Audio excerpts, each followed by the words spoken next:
नमस्कार, तुम्हा सर्वांचे स्वागत आहे धनश्री रेसिपीमध्ये। तर आज मी तुम्हाला चटपटीत असा ओल्या मटार वाटाण्यापासून छान असा चटपटीत पदार्थ तुमच्याबरोबर शेअर करणार आहे। तर खाण्यासाठी खूप पौष्टिक व छान आहे, तुम्ही लहान मुलांनाही देऊ शकता। रेसिपीला सुरुवात करू तर कढईमध्ये इथे मी 3 चमचे तूप घेतलेले आहे। तुम्हाला तूप वापरायचे नसेल तर तुम्ही इथे तेलही वापरू शकता।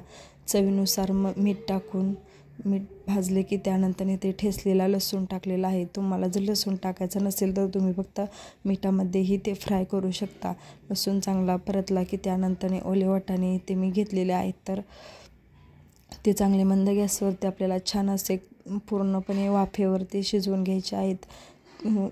तुपामुळे ते थोडेसे कडक होतात पण खायला खूप छान असे लागतात। तर हा चटपटीत पदार्थ तुम्ही तुमच्या मुलांना देऊ शकता, पौष्टिकही आहेत व मुलेही आवडीने खातात व तुम्हालाही नक्कीच आवडेल। तर रेसिपी कशी वाटली ते मला नक्की कमेंट करून सांगा व चॅनलवर जर नवीन असाल तर सबस्क्राईब करायला विसरू नका। चला तर मग भेटूया छान अशा एका नवीन आपल्या रेसिपी बरोबर, तोपर्यंत धन्यवाद।